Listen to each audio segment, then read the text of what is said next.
Muito bem, sejam todas e todos bem-vindos ao nosso seminário, né?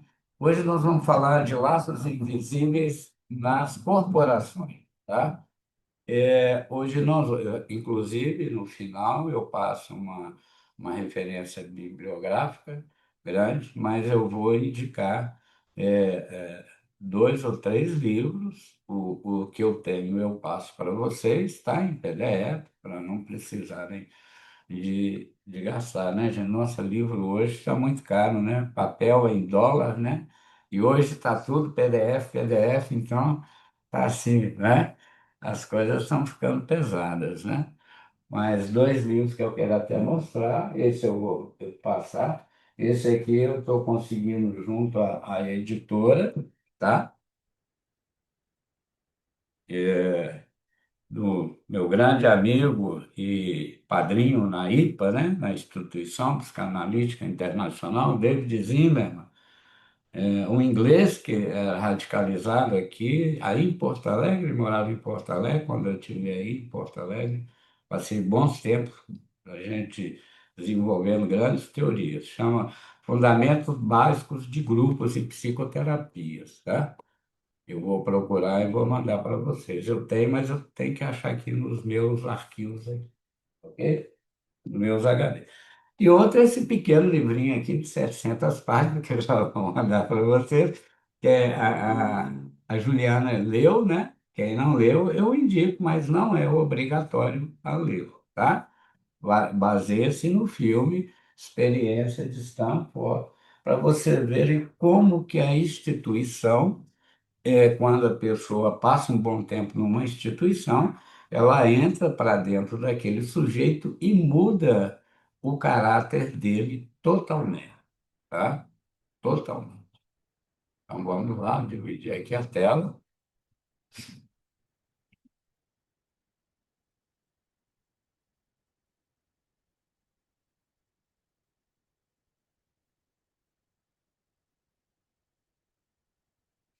Já apareceu aí para vocês? Todo mundo está vendo? Sim, sim. Apareceu aí, né? Então, repetindo, seminário, laços invisíveis dentro das instituições, tá? É, o nosso curso ele é todo registrado no ISBN, tá? Mais à frente eu vou falar do aplicativo que nós estamos desenvolvendo, deve ficar pronto agora, no final de maio, tá? O que que eu vou só dar uma pequena fala sobre esse aplicativo. Esse aplicativo, quando vocês estiverem trabalhando, e aí eu vou sugerir também vocês, depois quiserem montar uma consultoria, vocês vão poder. É um questionário, tá? Que vocês fazem, com os colaboradores dentro das empresas, e esse questionário ele vai dar um perfil, tá? Ele vai dar um pequeno psicodiagnóstico do perfil daquele colaborador, tá? Dos pontos fracos e pontos fortes, tá? E até das patologias. Justamente esse curso ele é baseado em quê? É, no posicionamento psíquico social de cada indivíduo, tá? E os seus transtornos, justamente para evitar o quê? Esse absentismo e esse turnover que está muito grande, não é? Então, é dentro desses laços invisíveis que vão criando grupos, esses grupos vão fazendo facções e vão destruindo até determinados departamentos, tá? Esse aplicativo que eu desenvolvi, eu venho pesquisando ele há mais de 15 anos.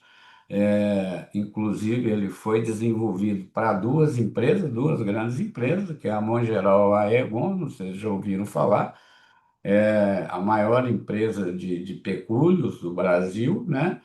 E a Fontoura White, que é inglesa, que comprou o laboratório Fontoura, aí de São Paulo, né? O White encampou, tá?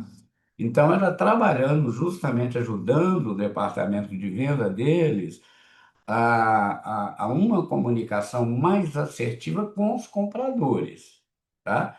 Mas aí, com o passar do tempo, com o passar da pesquisa, do trabalho, dos workshops que eu mantinha, eu comecei a perceber que, às vezes, a maior dificuldade de bater vendas, bater cota, de medos, adoecimento, vinha da chefia, tá?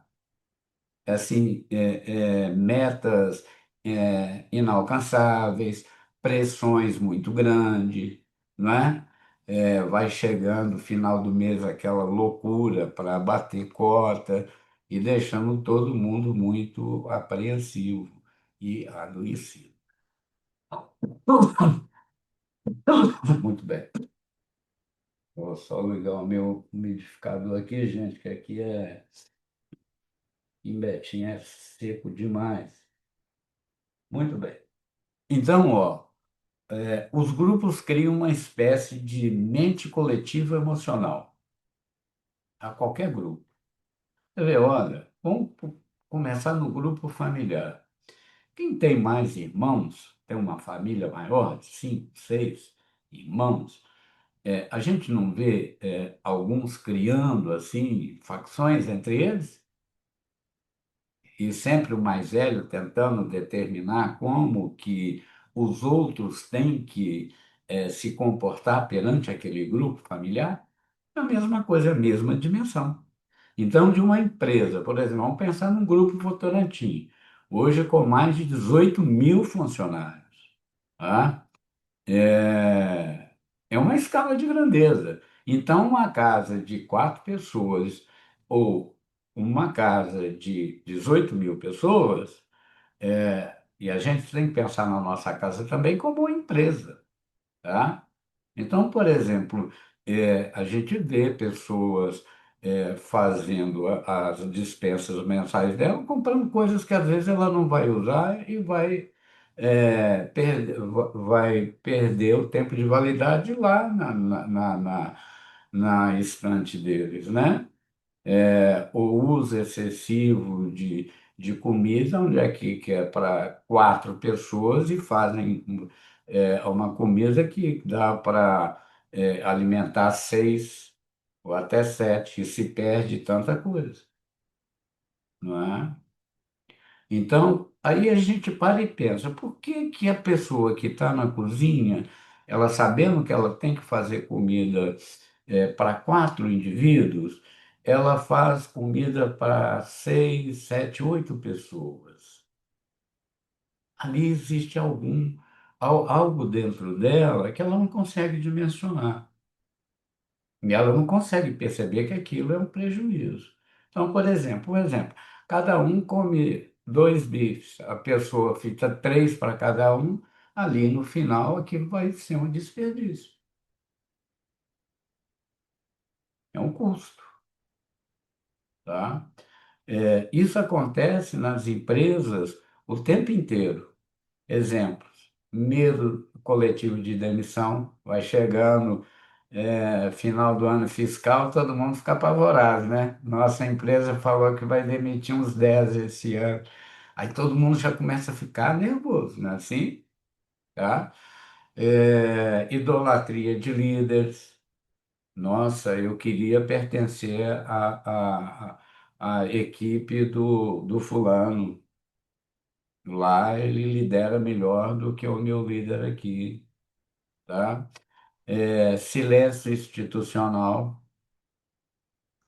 Então, muitas pessoas se calam vendo coisas assim extraordinárias sendo cobradas, desperdícios, falta de comunicação interna. Então, o que nós vamos aprender aqui é o que mais atrapalha qualquer empresa, que seja a familiar, a um grupo imenso como o Grupo Votorantim, é a falta de comunicação. A busca de uma comunicação assertiva. E vocês vão aprender como que a gente faz comunicação.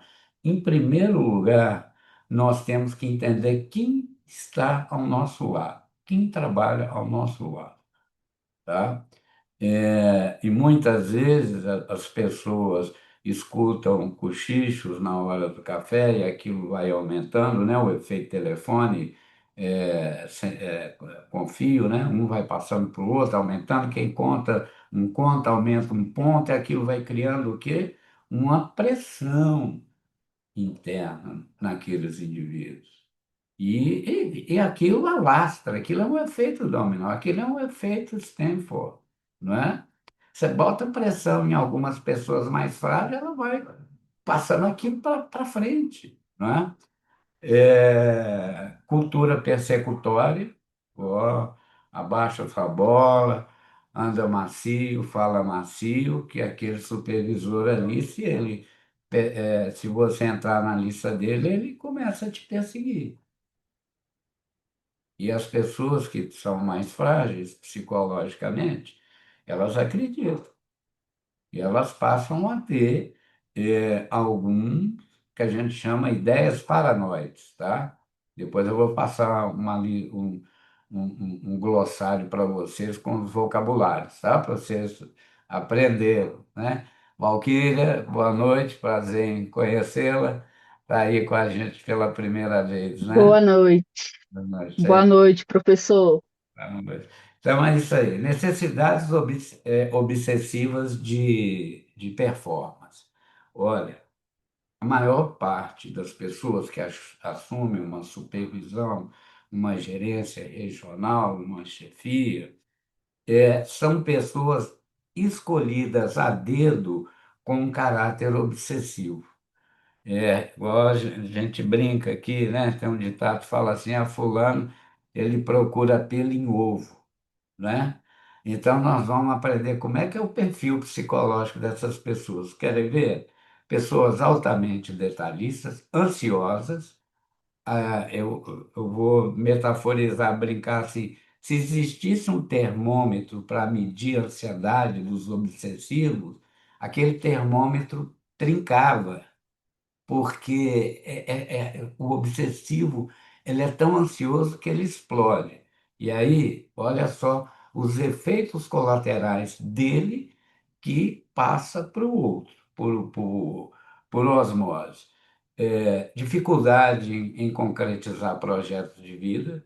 A pessoa recebeu uma tarefa para fazer agora, por exemplo, dia primeiro, ele tem 40 dias de prazo, aí ele já começa a deixar todo mundo ansioso, nervoso, para que aquilo seja feito o mais rápido possível e vai sabotando e vai pondo dificuldades. Se a questão é fazer 4 passos, que a gente chama de rede Parkinson, né? Por exemplo, eu quero fabricar essa caneta. Então, essa caneta ela é fabricada até chegar é, na linha final de distribuição primeiro é fazer a parte do tubo, fazer a tampa, a etiqueta e a carga, tá? Então, a última etapa é unir tudo. Futuramente é encaixotar, né, com X canetas e entregar para distribuir. Então, ele começa a inventar mais passos para poder esse produto sair mais perfeito do que ele deveria ser. Uma outra coisa que atrapalha muito esses indivíduos obsessivos, eles têm a vida afetiva dele asfixiada.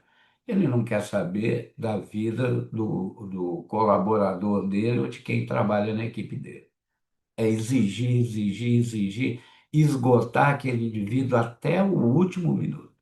E isso vai custar caro, porque esses indivíduos eles vão se afastando, tá? Sensação coletiva de insegurança, tudo que eu faço, nada está certo. Eu peço ajuda ao colega, o colega está mais inseguro do que eu, e o medo de ser chamado a atenção, de ser penalizado de alguma forma, tá? Muitas empresas possuem verdadeiras estruturas paranoides grupais. Ou seja, é uma perseguição, é uma exigência sem fim, tá? É cansativo, tanto para quem lidera, e esse líder esgota os liderados, tá? É, então, a gente tem que perceber que essa empresa, mesmo ela de médio ou grande porte, a gestão dela é o que eu chamo de gestão artesanal, tá? Essas pequenas empresas que cresceram não se estruturaram para entender a dimensão do crescimento delas, e uma ou duas, três pessoas querem olhar tudo, liderar tudo e procurar cabelo em ovo em todos os setores, sem ter confiança naqueles que foram contratados para isso. Então é aí que nós vamos, menino bonito. Olá, rapazinho, tudo bem? Está lá conversando com ela. Tudo jóia? Assim, tô joia. Tô joia. Ah, prazer, Sérgio. Como é que é seu nome? Fala assim, Murilo Santana. Murilo Santana. Ah, Murilo, que bom conhecê-lo. É isso aí. Vai lá com o papai. Então, Mas papai não quer checar a Bíblia.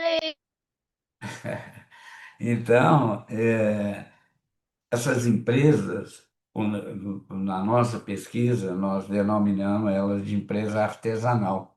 Elas podem ser até de médio a grande porte, tá? Mas são empresas que crescem de uma maneira tão desorganizada que elas acabam é, entrando em falência, entrando em concordata, hoje o termo é outro, recuperação judicial. Então, crescer desordenadamente não é vantagem, tá? E aqueles colaboradores, aqueles funcionários, eles vão adoecendo, porque a exigência, ela ultrapassa o limiar de tolerância de carga funcional de trabalho de cada pessoa. Outra coisa que nós vamos aprender, cada indivíduo tem sua velocidade própria, tá? Eu até brinco assim, tem uns que são uma McLaren, uma Ferrari, né? Eles saem de Minas, vão para o Rio de Janeiro e chegam em 4 horas. O outro é um Fusquinha, ele leva 8 a 10 horas para chegar no Rio de Janeiro, mas ele chega. E às vezes ele chega de uma forma até mais segura. Agora, é onde alocar esse colaborador no lugar certo, que dê a produtividade e não crie dificuldades de absentismo para a empresa. Tá ok? Gente, qualquer dúvida, participação, eu quero uma interação. Mamãe, olha o que eu fiz. Professor, Olha o que eu fiz aqui. esse primeiro slide que você trouxe, a gente participou de um treinamento do RH da empresa e ele falava muito sobre cultura, sobre a disseminar cultura. E, E tudo isso que você trouxe, eu enxergo, né, dentro do que a gente até estudou, que é a cultura silenciosa que estraga a estratégia de qualquer empresa em relacionada aí à formação de cultura ou formação de pensamento, né, organizacional. É isso aí, Walker, é isso aí. Ou seja, tem grandes empresários, entre aspas, que a cabeça deles ainda é de artesão. Sabe aquela senhora que começou vendendo doce no ponto de ônibus, na porta das empresas, e foi crescendo, crescendo, e virou pão de queijo. E depois virou uma grande fábrica de pão de queijo que vendeu, depois comprou de novo e quebrou? essa empresa mineira. Pois é isso aí. Cresceu tanto que depois não sabia como fazer, tá? Eu tentei, inclusive, salvar, mas já não tinha mais tempo. Sabe aquelas pipoca doce que vem num saquinho vermelho? Aqui em Belo Horizonte tinha uma fábrica que distribuía para o Brasil inteiro, chamada Pipocas Guri, tá? Era a marca da pipoca Guri e a outra era Pipocas Caipira. Mas aquilo vende demais, gente. Aquilo vende demais. Vocês não têm ideia. Todo mundo gosta de comer aquela pipoquinha doce, né? Aquilo tem uma distribuição fora do comum. Mas o cara foi crescendo, crescendo, crescendo, crescendo e comprando mais máquina, né? Que chama canhão, tá? A máquina chama canhão. Ele coloca lá 5 litros de milho, aquilo explode, ela enche e vira a pipoca no primeiro momento. E foi abrindo fábrica para mais em outros estados, abrindo, abrindo, a ponto que ele perdeu totalmente o controle dos funcionários e o controle financeiro. Ele quebrou. Quer ver uma outra empresa que era famosa, não sei se era mineira, chegou aí até vocês. Lembram de uns produtos femininos chamados Patifilos? Eu trabalhei na empresa dele. Ele começou no fundo da casa dele. O cara era um autodidata, ele desenhava cada bolsa, cada sapato, a coisa mais linda do mundo.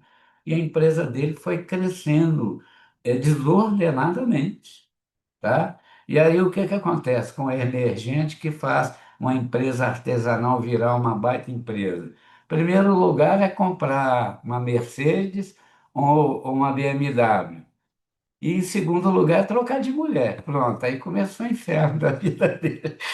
Aí, trocou por uma mais novinha, novinho só trazendo problema. E aí brigando pelos bens da empresa. Pronto, a empresa e a Spatfilos era assim, era excelência, né? Ah, tá. É isso aí, né? É, Continuando aqui, a compreensão psicodinâmica das corporações, investigando como o inconsciente circula dentro dos grupos. É isso que vocês vão ver lá no filme Network, tá? Prestem atenção nesse filme. Vocês vão ver assim a luta por poder, um puxando o tapete do outro. Pessoas frias, pessoas sem sentimento algum, querendo apenas ganhar pontos do Ibope, mídia, riquezas, tá? Poder. E isso leva à destruição de uma grande empresa televisiva nos Estados Unidos, sabe? Isso gerou milhões de dólares. É um filme baseado em fatos reais, tá? Como o outro que eu passei para vocês também, Experiência em Stanford, tá?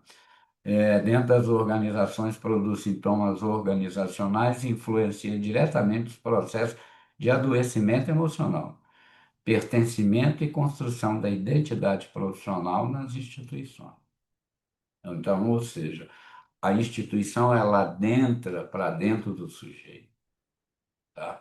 Então, lembro de alguns gerentes, né, regionais, uns falavam assim, eu sou um homem fontora, eu sou um homem ródia, né? Eu sou um homem white. Não, você é um homem, chama Sérgio, que trabalha para uma indústria chamada Fontoura. Tá? A psicanálise aplicada às relações humanas, os vínculos grupais e os processos inconscientes nas organizações contemporâneas uma leitura psicodinâmica do sofrimento emocional nos conflitos silenciosos e das formas subjetivas no ambiente corporativo. Tá? A aula fundamenta nos estudos psicanalíticos de grupos a linguagem e as estruturas relacionais. Então, nós somos seres de linguagem. E aí nós temos três instâncias, tá? Que até a neurociência tenta basear muito na biologização do ser humano e esquece da parte inconsciente, do que nós chamamos de alma, psique, tá? Então ela divide o cérebro em três, a neurociência. A parte mais nobre, que pensa, que fala, que raciocina, que é o telencéfalo, né? O outro seria o sistema límbico, o sistema do prazer, que fica bem no meio do nosso cérebro, é uma pequena organela que gera, ao recebermos estímulos visuais, olfativos, palativos, ela nos traz grandes estímulos de prazer ou de dor, tá? Auditivos. E o terceiro cérebro, dentro da biologia, que hoje eles estão classificando de reptiliano, ou seja, aquela parte mais profunda, animalesca, instintual. Mas antes dessa massa, dessa arquitetura neuronial funcionar, eles esquecem de uma coisa, tá? Que é até bíblica, né? E Deus fez um homem de barro, a sua semelhança, furou-lhe as narinas e soprou-lhe o sopro da vida. Ou seja, em latim chama crálito. Crálito é o quê? Ar em movimento. Então, quando uma pessoa está ansiosa, qual que é a primeira coisa que falta nela, gente? Todo mundo aqui já teve ansiedade. O que é? O ar, não é isso? Você busca o ar, aí você. A arquitetura neuronial, ela tem que ter um aporte de oxigênio muito grande para você pensar. À medida que sua ansiedade sobe, a sua angústia sobe. Ansiedade é química, angústia é a alma da pessoa. Aí uma puxa a outra. Aí vem os medos. Será que eu vou dar conta de fazer esse relatório? Eu estou engasgado. Esses medos geram estresse. Esse estresse acumulativo pode gerar o quê? Fobia, síndrome do pânico. E aí muitos buscam a depressão como uma saída para aquilo que ele está apavorado em fazer. E hoje está todo mundo apavorado, não está? Temos que dar conta, eu tenho filho, eu tenho casa, eu tenho custos para viver, não é? Eu tenho que chefiar tantas pessoas, eu tenho um aporte de responsabilidade de gerar lucro, e aí você vai se desgastando sem perceber, tá? As organizações são compostas apenas por três metas, nada mais. Cargo, funções administrativas. Todas as empresas é também um espaço de circulação emocional, conflitos subjetivos, identificações inconscientes e disputa simbólica. Eu tenho que cada dia trabalhar mais e melhor e até dar mais tempo aqui, porque senão eu posso perder o meu cargo e eu recebo um bom salário. Então, vocês viram que hoje o indivíduo, para vender o seu trabalho, o seu saber, ele está pagando um preço dobrado, tanto em relação a tempo quanto dispêndio de carga emocional. O sujeito não entra no trabalho apenas com suas competências técnicas. Ele leva a sua história emocional, sua marca psíquica, seus medos, desejos e mecanismos de defesa. Então, uma criança lá atrás que tinha grandes dificuldades acadêmicas e um pai terrorista ou uma mãe muito exigente enquanto aos deveres escolares dele. Olha como é que você é desleixado com seus estudos. Quando você crescer, você não vai dar em nada na vida, você vai ter grandes dificuldades. E aí, quando chega numa empresa, ele pode escutar isso dos colegas ou da chefia. Então, esse estímulo vai tocar direto para o sistema de prazer dele. Sistema límbico é o sistema de prazer, tá? E atrás do sistema límbico tem uma pequena organela chamada amígdala, que é o sistema de frustração, que gera raiva, que gera frustração e gera raiva, e que altera todas as ondas elétricas do cérebro. Então, aqui vai um adendo para vocês, tá? É assim, nós temos, eu vou falar só de 6 ondas elétricas que nos acompanham durante a vigília e durante o sono, tá? Então, agora são 8 horas. Para eu já estar começando a relaxar para dormir ali por volta das 10, 11 horas, tá ok? Então, tem dois neurotransmissores importantíssimos, que é o cortisol, que ele apanha o pico máximo às 4 da manhã, e que a gente acordar às 5 ou às 6 em estado de prontidão para. Quando dá mais ou menos 4 da tarde, ele começa a diminuir e a melatonina começa a subir, ou seja, o neurotransmissor do relaxar, para quando der ali 8, 9, 10 horas, o indivíduo está com aquele estado mais assim, com o corpo mais em paz. Então aí ele vai alcançar a onda alfa, ou seja, a onda do descanso, do relaxamento. Quando dá ali pelas 6 horas da manhã, o que está em altas ondas, né, quando se lê um eletroencefalograma, são as ondas beta. Agora, para a onda K aparecer, que é a onda da inteligência, tá, que faz você pensar, resolver problemas, essa onda beta ela tem que estar em equilíbrio. Aí a onda K aparece. Tá? Muito bem, se houver uma descompensação nesses dois elementos, cortisol e melatonina, essas ondas vão baixando, as células vão ficando estressadas e a onda presente é a onda teta, tá? Que é a onda da frustração, que gera raiva, que gera impulsividade, que aumenta, inclusive, a ansiedade. E esse indivíduo para de pensar e age com agressividade verbal ou até física.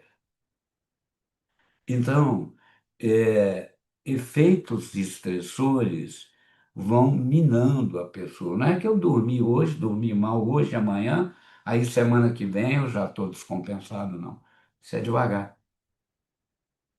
Vem com estresse, começa a ter insônia, começa a ter aquele sono de má qualidade, que a pessoa ela não dorme, o corpo está tão cansado que desmaia. Na hora que acorda, está assim, nossa, parece que eu estou precisando de ir para a cama agora. Hoje meu dia vai ser arrastado. Hoje é que eu tenho 3, 4 reuniões pesadas pela frente. Professor, Ui. mas essa relação da descompensação fazer com que a pessoa ela se expresse ali, né, pela raiva e pela impulsividade e explosividade, não tem a ver com também a personalidade da pessoa? Isso é de fato químico no cérebro? Sim, a personalidade ajuda, tá, gente? A personalidade ajuda. Tem gente que é mais assim, belicosa, mais agressiva, tem uma dinâmica interna mais guerreira, competidora, tá? Mas tudo isso aí é educável. Nós temos uma parte genética, tá? Que não muda. Então, uma personalidade, uma têmpera mais forte, não muda. mas nós temos uma parte que a gente chama de filogenética, ou seja, educacional, que a gente muda. Então, por exemplo, crianças que são muito agitadas, agressivas, alguns terapeutas indicam para elas fazer aula de judô, porque ali no tatame, naquela competição, a primeira coisa que ele vai aprender é dominar a energia dela. Então, a vida nossa é como se a gente fosse competir uma maratona, tá? Nós vamos competir uma maratona, 40 e tantos quilômetros para correr. Eu não posso, de cara, na largada, colocar meus 1000%, não. Porque quando eu chegar ali lá no quinto, sexto quilômetro, eu já estou desenergizado. Eu tenho X tarefas para fazer no dia. Então, eu não posso apavorar com essas X tarefas. Eu vou ter que fazer uma, outra, outra e decidir a priorizar qual delas que talvez tenha que ficar para amanhã. Outra coisa, como que a gente, Valquíria, aprende a educar isso? Quando a gente está estudando, depois de 2 aulas, não tem aquele intervalo ali de 20 minutos com café, não é? Então, a cada tarefa que a gente fizer, se a gente se der 10 minutos para começar uma outra tarefa, isso é importantíssimo. O que é trabalho? Vamos nomear trabalho pelas leis da física. Trabalho é movimento, descanso. Movimento, descanso. Quando a pessoa entra num loop, é que a física vai denominar de movimento retilíneo uniforme. Ou seja, ele não está realizando trabalho, ele está gastando energia. E uma hora ele para. Então, é como para eu movimentar, eu preciso de ter um impacto, um estímulo, para que eu possa começar a movimentar e pegar aquilo e tornar aquilo prioridade. Agora, se eu não tiver um descanso e já pegar uma, pegar outra, é como o mecânico tem 10 carros, ele só tem 3 mecânicos na oficina.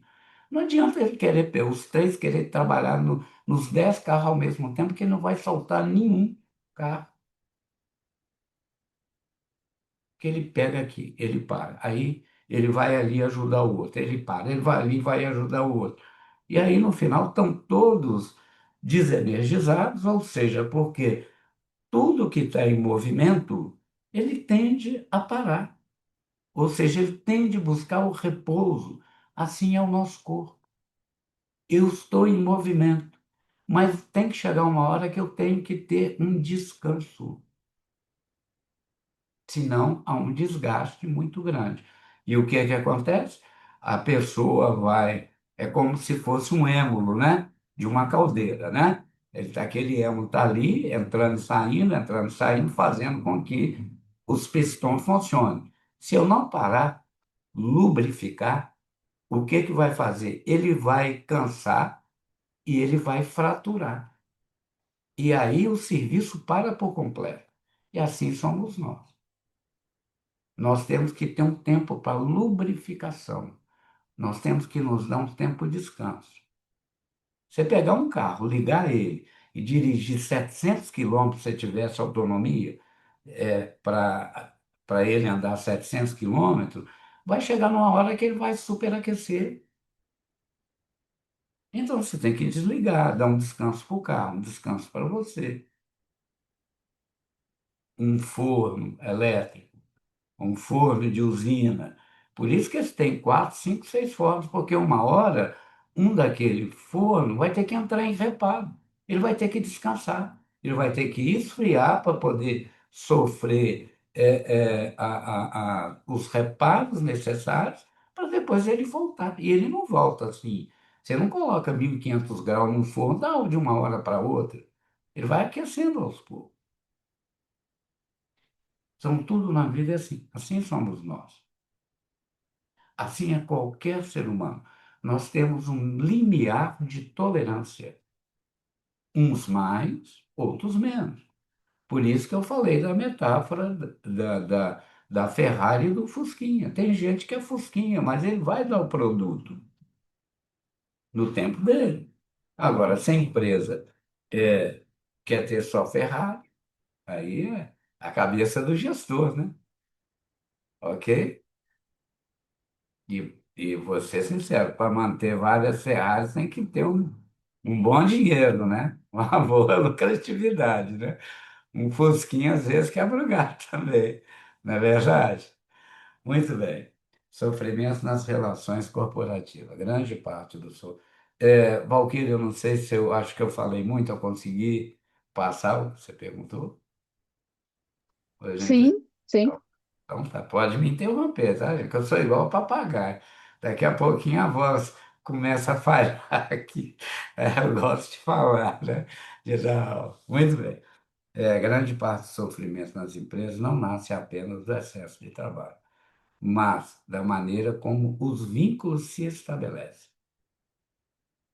Não é gostoso trabalhar com uma pessoa que no meio da tarde ele chama, seu Sérgio, lá que sai um pouquinho.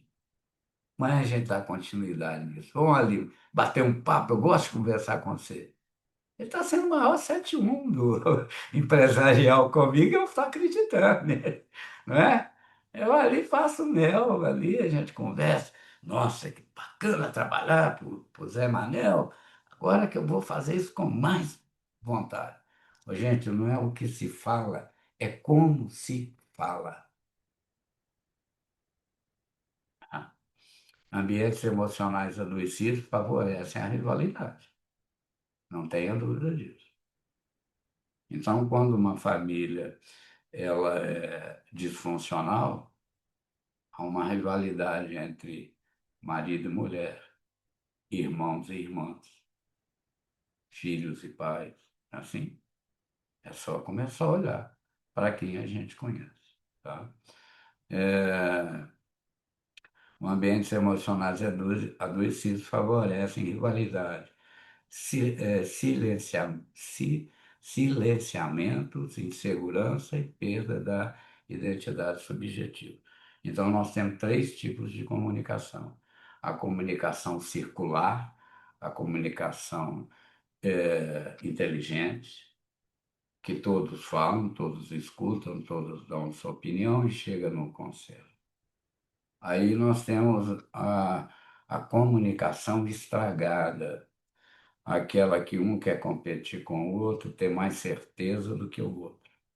E a terceira comunicação, que eu considero a pior, tá?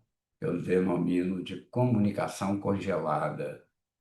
É quando os indivíduos de uma repartição já não se falam.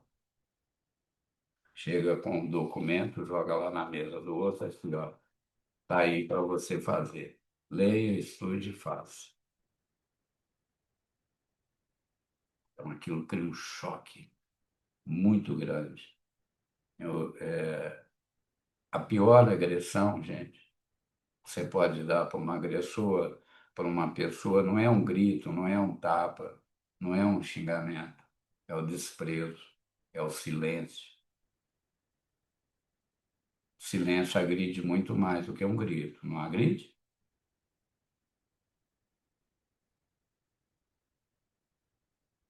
Mexe lá dentro da alma da pessoa. Só que tem que aquele gestor, aquele líder artesanal, ele não percebe isso. Que ele está adoecendo mais e está comprando mais inimigos, criando mais facções dentro do ambiente de trabalho. Tá? O sofrimento organizacional muitas vezes parece de forma disfarçada, através de sintomas físicos. Então, burnout, somatização, miofibralgia. Todo mundo sabe que Fibromialgia, é o maior 71, né?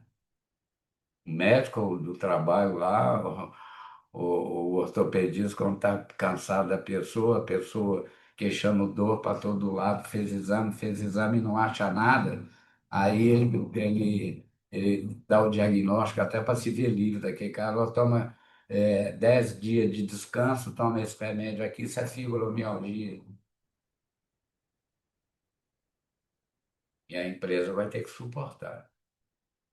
Isso se chama somatização. Excesso de carga que a pessoa não está dando conta de carregar. Através de sintomas físicos, irritabilidade, retraimento emocional ou exaustão psíquica. E aí a pessoa pode cometer até uma bobagem.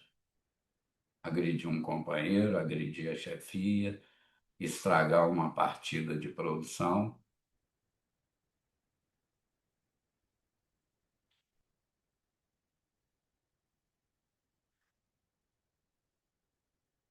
O grupo como estrutura psíquica. Todo grupo desenvolve regras conscientes e inconscientes de funcionamento.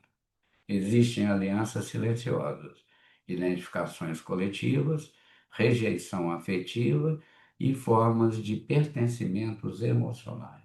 Então, em toda repartição, vai ter sempre uma regra da empresa e uma regra inconsciente de convivência. E aquele que não está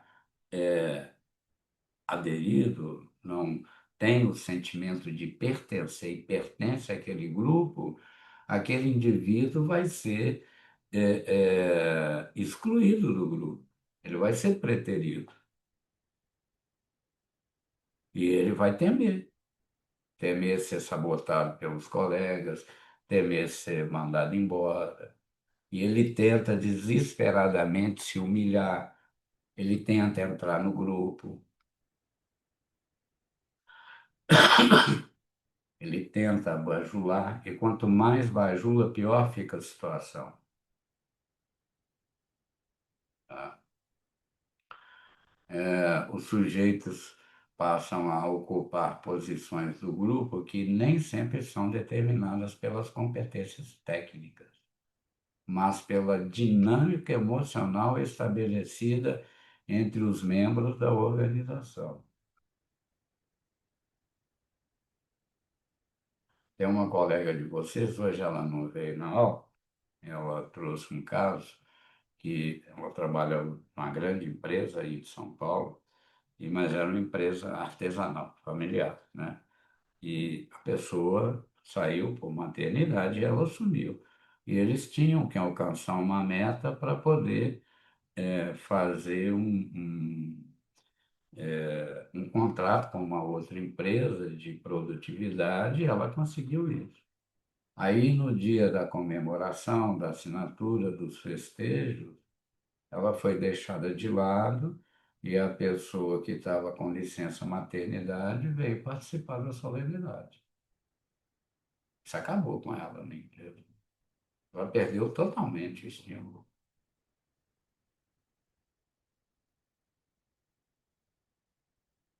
E a vida profissional dela acaba ali naquele momento. Tá? Dividir um pouquinho aqui a leitura. É, Cristiane, por gentileza, lê para nós. Sim. Linguagem e formação do pensamento. Estão me ouvindo? Então, tranquilo? A linguagem não é apenas um instrumento de comunicação objetiva. Ela participa da construção da subjetividade e da forma como o sujeito percebe o mundo e a si mesmo. Dentro das organizações, discursos institucionais, metas, avaliações e símbolos de poder produzem efeitos emocionais importantes sobre os trabalhadores, influenciando a autoestima, identidade e comportamento. Então, esse caso, esse estudo de caso clínico que eu estou citando deles aqui, ela vivenciou isso. É isso aqui. Você recebe 1.000 promessas, você atinge a sua meta, e na hora que você vai se refestelar, você vai receber a sua medalha por bravura e trabalho, a medalha é dada para o outro, que não estava no chão da fábrica.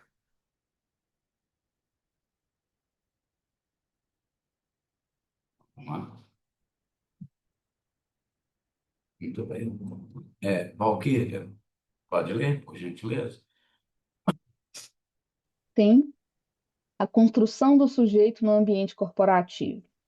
O trabalhador passa a negociar constantemente entre a sua identidade pessoal e as exigências da organização. Muitas vezes, o sujeito adapta comportamentos, emoções e até valores pessoais para conseguir permanecer pertencendo ao grupo.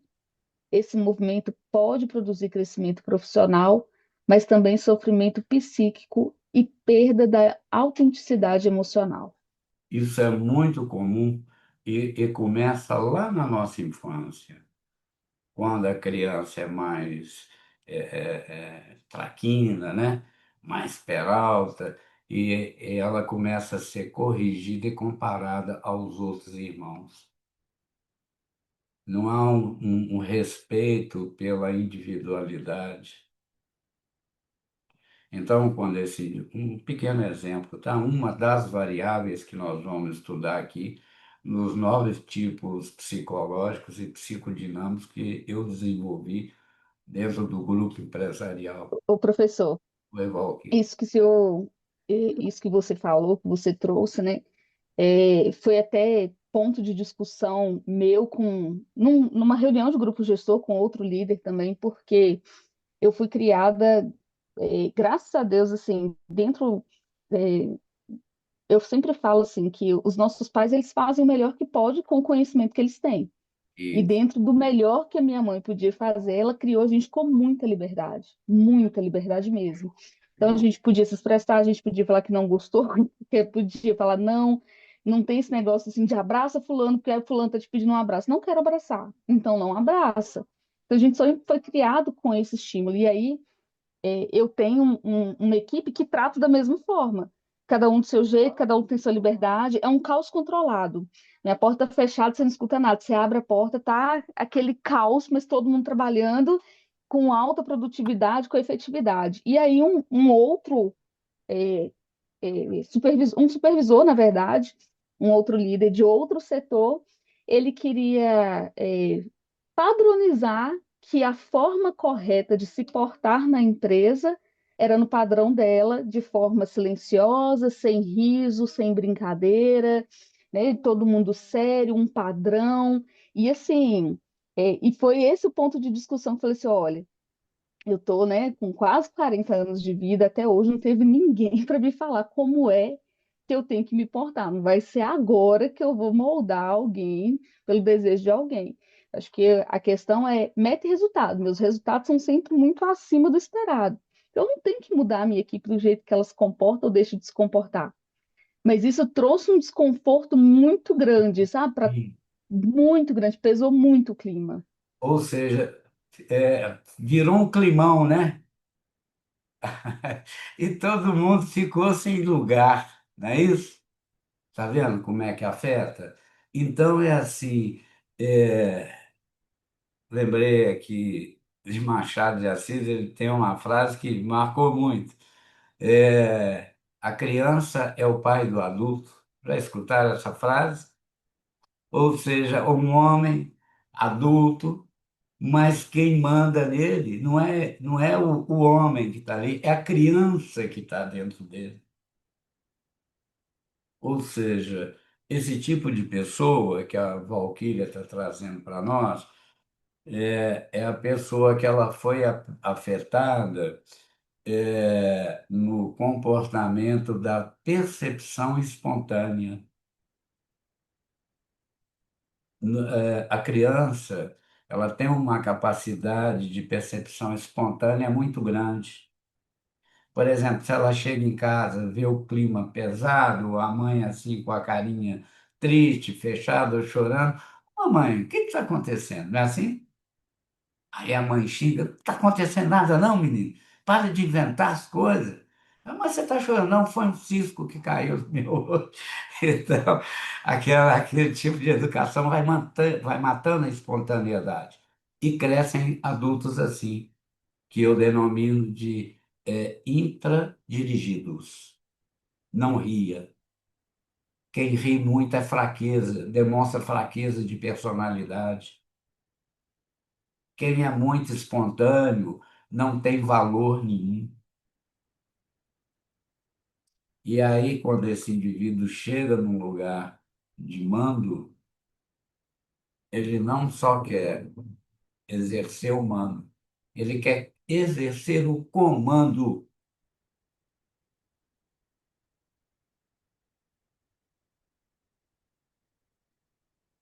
Então, são aqueles obsessivos altamente adoecidos. E esses indivíduos, eles têm uma asfixia afetiva muito grande. Eles não sabem ver o riso, às vezes a dinâmica do trabalho, quando eu trabalho em terapias de grupo, eu, eu, eu tenho na minha sala, eu tenho uma mesa de madeira. Ali, antes das pessoas entrarem, o que que eu deixo ali? Eu deixo massinha, cola, jornal, tesoura, as pessoas têm que cortar, colar, fazer bricolagem, assim, já ativar o modo infantil, para quando começarem a reunião, começarem assim com a percepção da sensibilidade espontânea.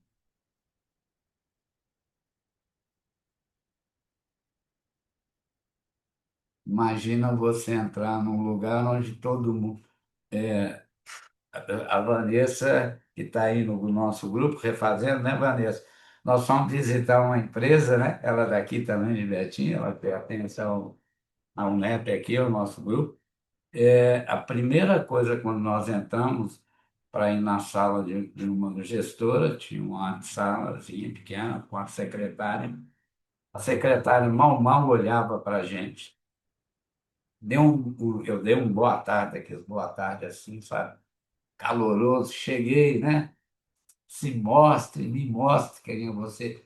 A mulher, ela não levantava a cabeça. Aí depois nós entramos numa sala imensa com aquela ilha de comunicação, né? Computador, aquilo. Ninguém olhou. Eu dei um boa tarde, ó. Ninguém tirou o olho e abaixou a cabeça. Comecei a entrar, fomos convidados a entrar na sala dela, a pessoa toda rígida, engessada, difícil de conversar. Até que eu comecei, tinha um rapaz lá que nos levou, e eu aí apliquei, eu vou ensinar vocês o teste que nós desenvolvemos, chamado CAT, tá? Que é a cartografia do inconsciente, tá? Relacional. Eu comecei a aplicar o teste, aí a atenção dela muda. Nossa, mas foi assertivo demais. Vamos fazer o seu, não, o meu não. Ela, ela quis do, ela quis do assessor dela e ela viu a assertividade. Aí ela abriu o coração dela. Então, muitas vezes a gente tem que saber usar os instrumentos de como tocar naquela pessoa obsessiva para que ela possa abrir o coração dela para a gente poder aconchegá-la. Porque toda pessoa ansiosa, ela é carente demais.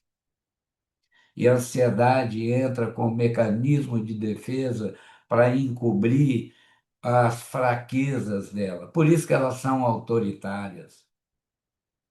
Por isso que elas não conseguem ver gente trabalhando, rindo, conversando e o trabalho rendendo. Elas não dão conta. Aquilo é uma agressão. Até, você sabe a etimologia da palavra trabalho? Vem do latim, né? Tripalho, né? Era aqueles três pau que colocavam um aqui no meio, dois assim, e colocava a cangalha para carregar o peso, né? Carregar a batata, as pedras, o tomate, seja lá o que for. Então, a palavra trabalho, ela vem de sacrifício. Por isso que a linguagem hoje está mudando muito, né? Produção, produtividade, que trabalho não dá aquela sensação assim de custo, de peso, né? Não. Ana, desenvolva esse produto, crie, faça essa produtividade aqui para nós. Então, você fica todo, você até flutua, né? Não, o cara encheu minha bola, agora que eu vou fazer acontecer. Não é assim? Agora, desenvolva esse trabalho em 3 horas. Tá igual um ministro aí, te dou 48 horas para você se explicar. O cara se borra todo de medo antes de começar a explicação. Bom, travou, acabou, matou. Produtividade vem de produção, produção vem de sensibilidade, de coisa interna, ok? E aproveitando, vamos pedir a nossa Ana aí para ler para nós, por gentileza. O poder invisível das instituições. O poder das organizações não se manifesta apenas por hierarquias formais. Ele também circula através dos discursos, das expectativas, dos sistemas de avaliações e das formas de reconhecimento. Certos ambientes utilizam o medo, a competitividade excessiva e a insegurança como mecanismo indiretos de controle emocional dos colaboradores. Então, quando eu levei o meu trabalho na Mongeral Aegon, para vocês terem ideia, são 162 sucursais pelo mundo inteiro, tá? Então, a gerência de Minas, o gerente era daqui, de Vitória, e era uma competitividade com o Rio, com São Paulo, com o Sul, era aquela.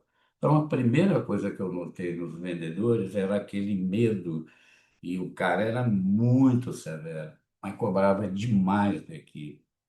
E a equipe, às vezes, não dava conta de metas assim, que nós temos que ser melhor do que São Paulo, nós temos que ser melhor do que o Rio Grande do Sul, nós temos que. Aí comecei, então, a trabalhar só os gerentes. Primeiro trabalhei com os supervisores, depois eu chamei os gerentes, depois os gerentes regionais, e começamos. Depois eu vou mandar até um case, tá? Da superintendente da Mongeral, ela chama Luciana. Eu vou mandar para vocês ela falando do meu trabalho, do trabalho do NEP lá na empresa. Como é que muda a ideia?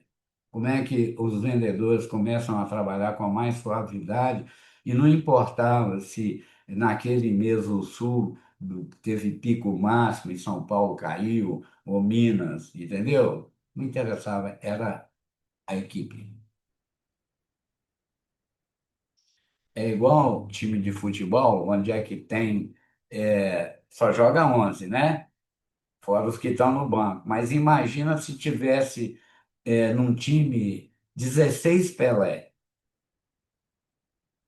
Só 10 iam jogar. E um, às vezes, não queria passar a bola para o outro, que queria ser o Pelé melhor do que o outro Pelé, não é assim? E aí a gente vê times com grandes jogadores perderem. Então, é por isso que chama time. Trabalho em equipe é trabalho de coletividade, não é competitivo. É um dando a bola para o outro, amaciando, pegando um tijolo e fazendo ele ficar mais leve, entregando ele redondo para o companheiro, poder desenvolver a etapa daquele trabalho. Tá? Juliana, por gentileza. Diferenças psíquicas dentro dos grupos. Cada indivíduo leva para o ambiente corporativo sua história emocional, seus valores, crenças, traumas e modos particulares de funcionamento psíquico. Quando essas diferenças são acolhidas o grupo amadurece. Porém, quando são negadas ou atacadas, surgem bloqueios emocionais, conflitos silenciosos, boicotes e rupturas nos vínculos profissionais. Então, é isso que vocês vão aprender aqui comigo e vão aplicar na consultoria de vocês. Quem já está numa empresa, está bem estabelecido, aplica na empresa. Mas nada que impeça lá na frente de vocês darem consultoria, porque o sucesso da empresa de vocês chama a atenção de vocês. E vocês vão ser chamados para dar consultoria em empresas menores. Ô, gente, no Brasil atualmente tem 58 milhões de empresas. Né? Muita coisa, não é? Para um universo que está sendo formado muito pequeno. Eu estou falando formado que entenda do que vai fazer com o psicossocial e o grupo. Gerenciamento de risco ocupacional.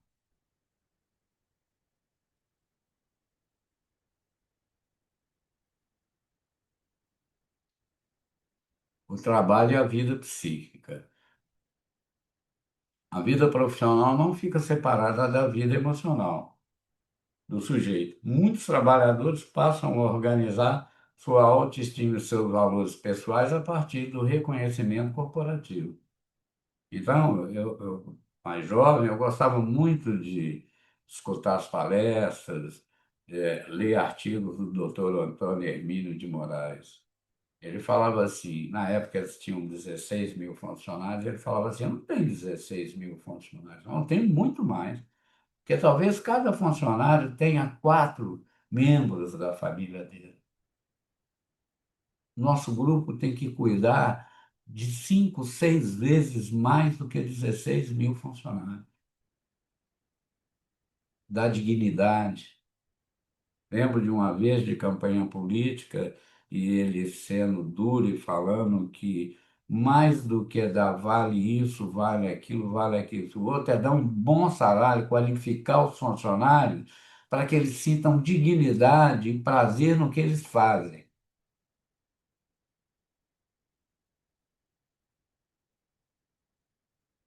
Tá? É, quando isso ocorre de forma excessiva, críticas profissionais passam a ser vividas como os ataques à identidade, gerando sofrimento intenso e dificuldades emocionais importantes.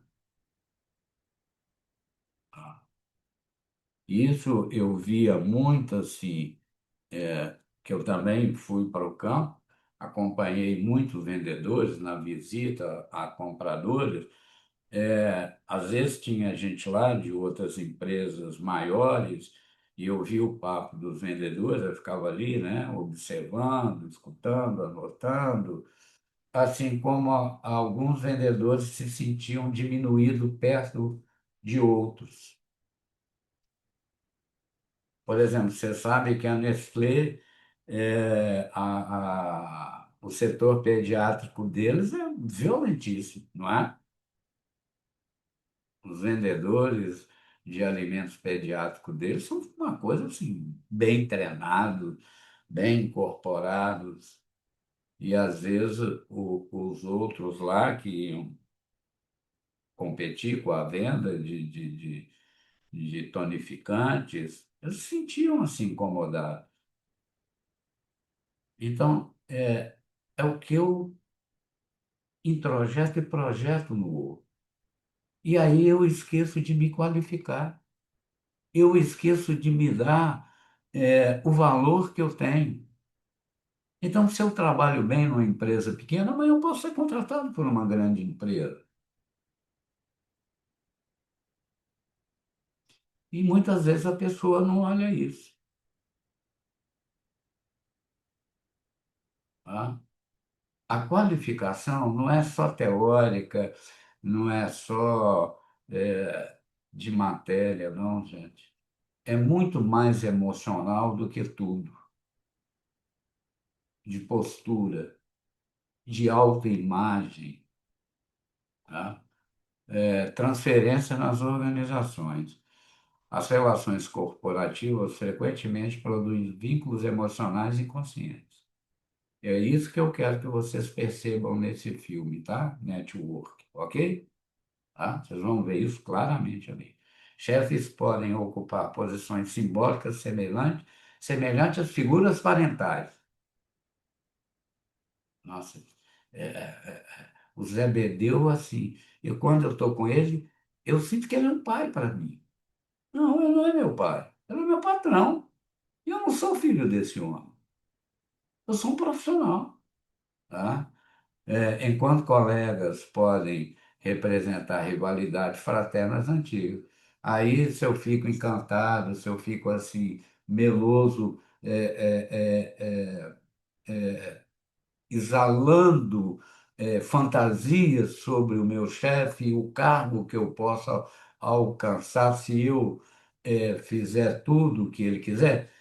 Eu não sei se na época de vocês vocês brincaram tinha uma brincadeira infantil, na minha época tinha demais, chamada boca de forno. Vocês chegaram a brincar disso? Não?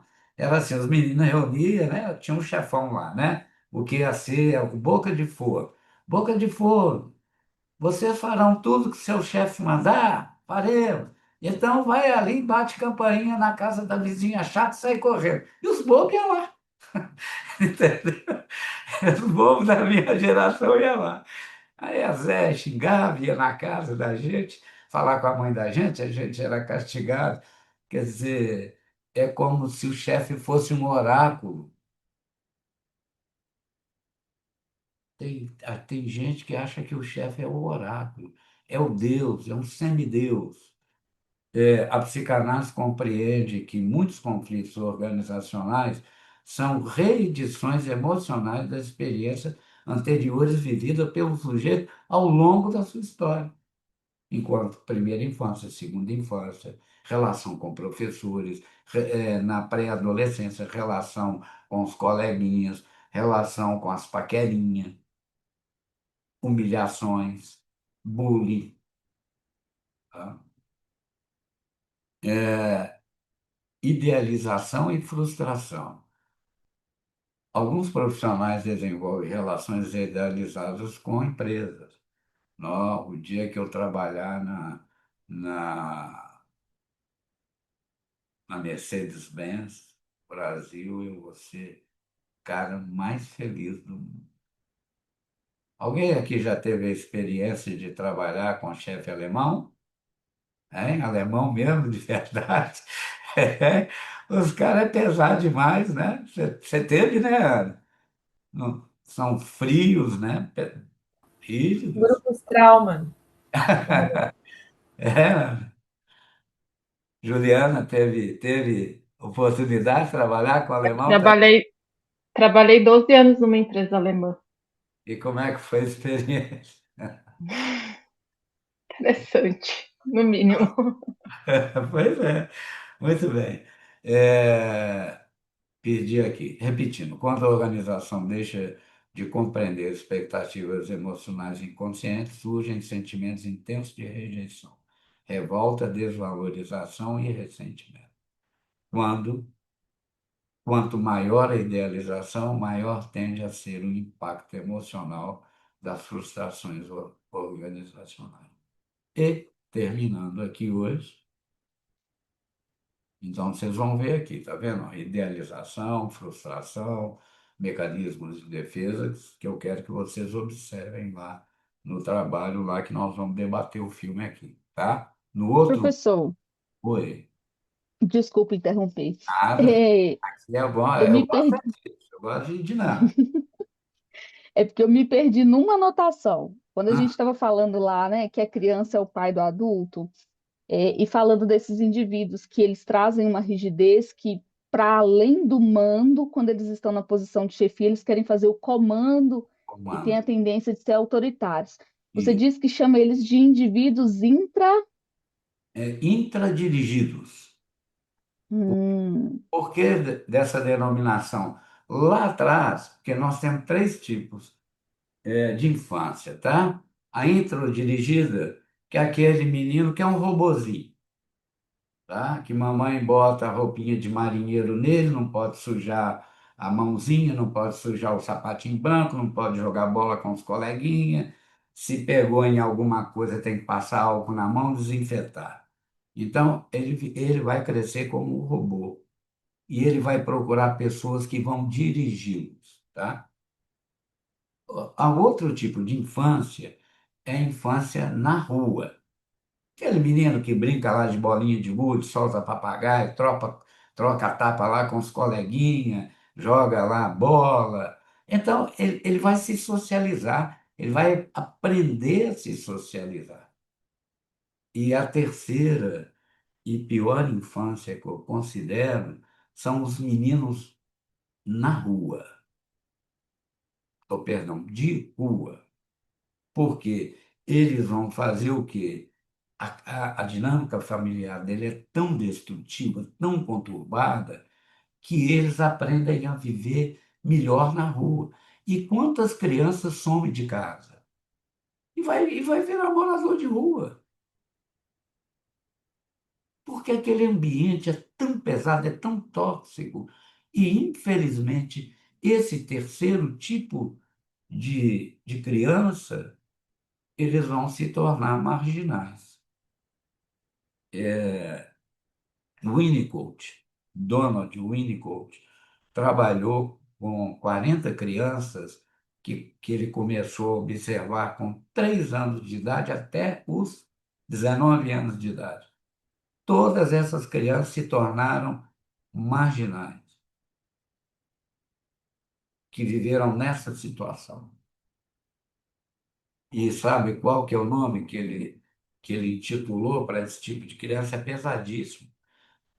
O sentimento deles quando o Winnicott inquiria eles, né, e conversava com eles em análise individual, em grupo, eles se sentiram como se eles forem o que ele chama de crianças evacuadas. Eu atendi uma mãe, ela sofreu tanto com o filho dela. Vocês procurarem aí na internet, vocês procurarem assim, é o Dragãozinho do bairro Goiânia, aqui de Belo Horizonte de Minas. Eu morava lá no bairro Goiânia. Esse menino, com 12 anos, ele já tinha matado 2 pessoas e se tornou chefe da Boca, com 12 anos. E a mãe trouxe ele, tentei tratar ele, internei ele, né?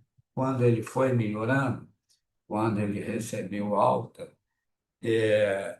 um belo dia, chega uma menina que estava na casa da mãe, ele, a menina chama ele para conversar, e tinha um cara lá esperando ele, deu 11 tiros na cara dele, despejou aquela automática nele. O enterro teve que ser de caixão fechado. Essa mulher hoje dá palestra, ela chama Ed, dá palestra para mostrar a dor dela enquanto mãe. E a coisa mais pesada que ela me falou na minha clínica, um dia, ela passando por grande dor emocional, eu lembrei do Winnicott, desculpa a expressão, tá? Ela sentada no divã, ela abriu as pernas e fez esse movimento assim. Eu caguei esse monstro no mundo, doutor. Você já pensou uma mãe falar isso no filho? Polícia tinha medo dele por causa do ECA, né? É de menor, pode tudo, e ai do polícia que usasse de truculência com ele. Gente, você imagina você saber que seu filho, com 12 anos, já tinha matado 2 adultos. É duro, não é? Mas vivia, não suportava ela e o marido brigava muito. O pai, com 7 anos, oferecia maconha para os dois fumarem juntos, colocava filme pornô para os dois assistirem juntos, que o grande medo do pai dele é que ele se tornasse um gay. E ele se tornou nesse monstro que, infelizmente, depois de melhorar, foi embora. Estamos terminando aqui hoje, burnout e esgotamento psíquico. O burnout não se deve ser compreendido como excesso de trabalho físico. Em muitos casos, ele sugere a combinação entre pressão emocional, ausência de reconhecimento, conflito silencioso e sensação constante de inadequação. O sujeito começa a perder energia psíquica, motivação e capacidade emocional de sustentar os vínculos profissionais. Então, como é chato e é cansativo, eu diria quase que estressante. Quer ver? Uma coisa muito simples, viu? Eu vou mostrar para vocês, principalmente vocês mulheres, eu vou fazer essa metáfora para vocês. Imagina vocês fazendo um doce gostoso, uma comida gostosa para o marido ou para o namorado de vocês. Aí o infeliz chega, come e não fala assim: nossa, que delícia, obrigado por você ter me prestado. Como é que vocês ficam? Muito bravos, não fica? Não dá vontade de pegar quem podia e jogar no lixo, ou comer tudo e não dar nada para ele. É a mesma coisa dentro de uma empresa. A pessoa não dá um mínimo de atenção, você não tem aquele senso, não tem nada mais importante para nós humanos, Juliana, Valquíria, Ana, Cristiana, que é o senso de pertencimento. E quando a gente tem esse senso de pertencimento, a interseção do conjunto família, do conjunto filho, a interseção chama-se afeto. E aí eu me sinto pertencido. Combinado? Vamos então para as considerações finais. Vou começar aqui com a Juliana. Vamos lá, Juliana. Não, muito conteúdo. Vou ter que reassistir essa aula. Acredito que repassar muitos conceitos, mas super valioso. Assim. Eu acho que enquanto você falava, professor, eu acho que eu me remeti a muitas das equipes, né, da companhia que eu Passando um trabalho. filme aí, né? Igual aquelas fitas VHS, foi rebobinando, né? Para assistir de. Sim, sim. E, É, obviamente, muitos conceitos pessoalmente, assim, eu acho que dá para a gente absorver muitas lições e repensar muitas coisas, né, de como a gente age e pratica, assim, no dia a dia. Muito bom. Obrigada pela aula. ok. O professor, assim, eu acho que é, é repetir o que a Juliana disse, né? A gente tem vivido isso, a minha empresa já é uma empresa grande, uma empresa a nível nacional, e a minha unidade especificamente era uma unidade muito pequena e hoje é a maior unidade do estado. Então, ou seja, a gente está num crescimento muito grande, muito acelerado, e muito do que você falou aí, assim, converge demais com o que a gente está vivendo hoje. Então, proveitoso demais, como a Juliana disse aí, é reassistir a aula para pensar um pouquinho mesmo. E Muito bom. assistam esse filme Network com carinho, vocês vão ver o que é, por onde vocês já passaram pela vida, né? Vou brincar assim, igual os mineiros. Eu tenho que atravessar uma pinguela. Pinguela é aquela pontezinha estreita. Você tem medo de cair dela, né? Ana?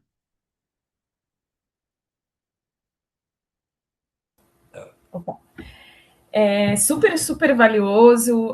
Como as meninas falaram, passou um filme assim na cabeça, né? Principalmente eu que venho da área de vendas, então, da parte de treinamento, desenvolvimento, e fui de liderança há muito tempo de vendas, que é um ambiente, e também, além de tudo, de startup.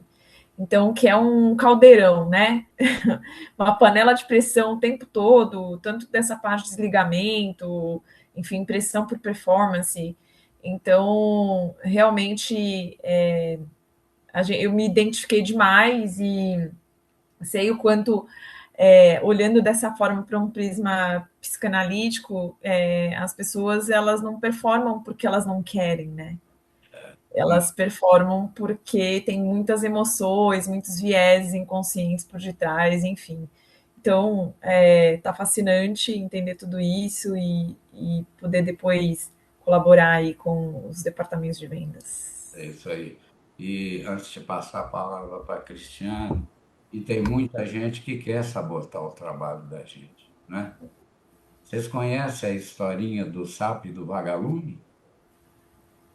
Não, é rápido, vou contar para vocês aqui. Conhece ou não? Conhece? Você conhece? Nasceu um vagalume com uma bunda muito grande, agigantada, sabe?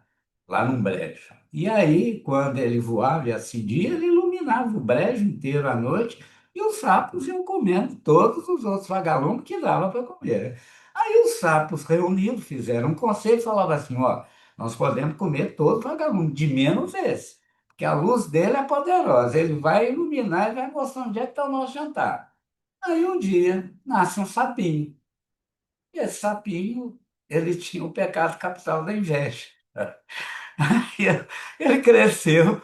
Um dia, esse vagalume deu uma rasante e o sapinho, pau, engoliu ele. Aí ele quando ele acende a luz, ele solta um choque. O sapinho, então, abriu a boca com ele preso na língua e falou assim: seu sapo, já tenho o conselho aqui que ninguém vai me comer, porque eu é que ilumino, eu é que mostro onde é que vocês vão achar o jantar de vocês com mais facilidade, com a luz minha que brilha tanto. Ele virou e falou assim: pois é. Eu vou te comer porque seu brilho me incomoda. Tá? Então, nós temos colega que quer jantar e almoçar a gente porque o nosso brilho às vezes incomoda. Então, a gente tem que ficar atento, né? Esperto. Cristiane, considerações finais. Isso mesmo, professor. Assim como as colegas, eu digo a mesma coisa. Foi passando um filme na minha cabeça aqui, enquanto o professor foi falando, explicando sobre, principalmente sobre crescer desordenadamente não é vantagem, né? A gente já passou por um processo que não deu certo aqui. E a empresa era grande. E tivemos que recomeçar do zero. E a dor foi muito grande, muito forte. Impactante, né? Então, assim, você ter que reestruturar psicologicamente tudo aquilo, né? E realmente é o emocional, você até tem o conhecimento, você busca, mas se o emocional não estiver de acordo, você não consegue, não avança. Lidar com o outro, lidar com o funcionário, com o colaborador, saber como. Então, assim, é bastante complexo e bem interessante. E vamos lá, estou gostando muito das aulas. Gente, um bom descanso e até dia 28, ok? Igualmente. Tchau, Obrigada, tchau. professor. Tchau, tchau. Bom descanso. Até já.